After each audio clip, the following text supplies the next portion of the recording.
We'll start with questions in English and then native language. Casper, such a tight match, but what do you think was the difference tonight? Yeah, hard to say exactly what was the difference. I mean, few points, and I think the statistics show that I took care of my break points and won all of the break points I had, which was 3, and he only won 2 out of 14. So I mean, that's just unfortunate, for him, and kind of fortunate and lucky for me. But that's how tennis is, and it's just such a brutal sport sometimes. And yeah, it was maybe that was the only thing I can say or saw on the statistic. That was maybe the key to how I won the match.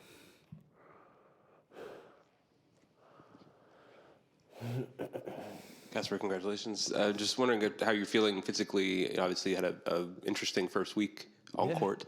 And it's going to be cooler starting with your next match. So how are you feeling? I mean, it looked like you were obviously pretty strong at the end of that match. Yeah, I mean, I'm feeling surprisingly well, and of course, towards the end, you start feeling it, and obviously the weather cooled down towards the last couple of sets, and didn't seem to bother. But it was another hot day, and you just try to get as much fluid and stuff in your body as possible. And I think one more hot day tomorrow.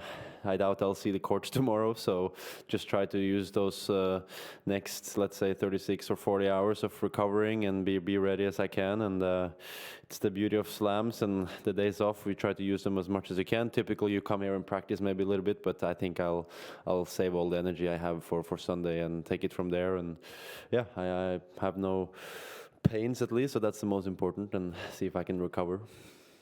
Hey, Casper, hell of a fight today.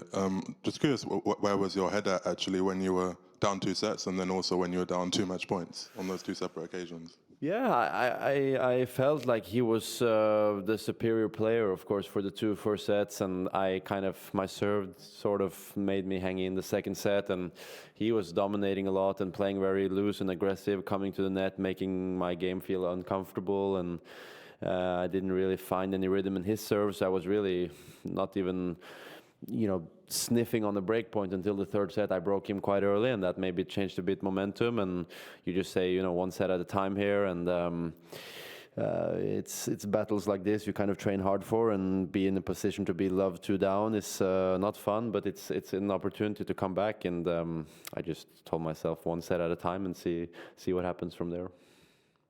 Hi, Casper. Congratulations. Thanks. Now without Djokovic in the part of your draw, I don't know if you see yourself as a title contender, and also which are your thoughts of Fonseca, your next opponent? Yeah, it's such an open tournament, which is kind of refreshing, I guess, for everyone, and to see that there will be a new Slam champion in about a week or so, and I think every player is aware of it. So obviously Novak and Jannik was one of the 2 highest favorites, and Jannik definitely the favorite. And yeah, it will be interesting to see where we are in a week's time. I'm going to try to use the experiences that I've had of reaching far in slams to my advantage, and see where that takes me. But you focus 1 match at a time. I have an incredible task ahead of me with a young special talent like Joao. He has already beaten top players in his career, so he knows what it takes, and today was probably the biggest win of his career. So we are kind of in the same position. We came back from 0-2. It was long matches, so I will see if I can give him a good match and fight. And he's a very nice kid, so I'm hoping for a good match. Hey, Casper.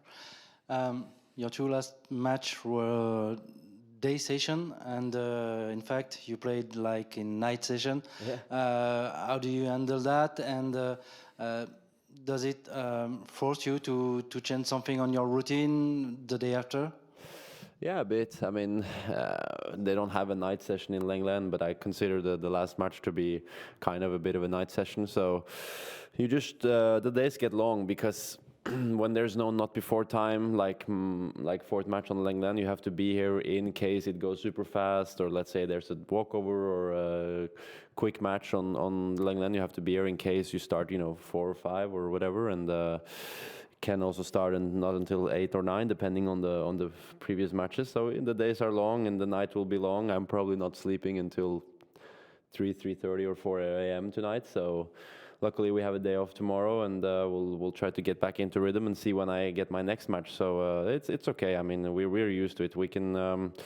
We push now, and I have plenty of time after Roland-Garros to sleep and recover. And I'm not planning on playing any tournaments before Wimbledon, so I have time to rest. Hello, Casper. Congratulations on an incredible match. I wanted to talk about your YouTube channel. We absolutely love the behind-the-scenes content you share. It gives fans a really unique window into life at the highest level of tennis that most people never get to see. And I'm sure your fans have binge-watched those videos multiple times. I certainly have.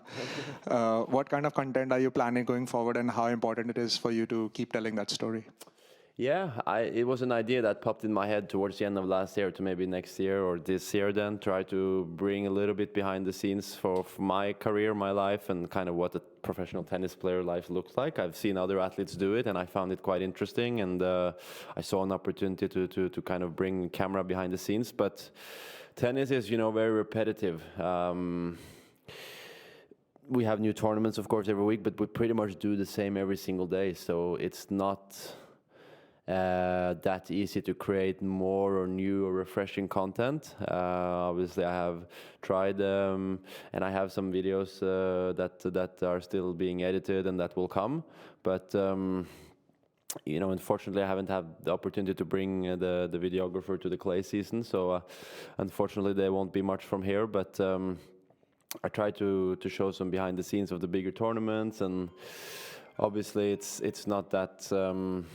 It's not that easy to get accreditation, and there are so many other players around as well, so you don't want to interfere with their private space and this and that. So it's challenging, but I thought it was fun, and I'm glad some people liked it. And I tried playing a golf round, and I've tried different things, so we'll see what happens in the future. But I got a lot of positive feedback, so that's very nice.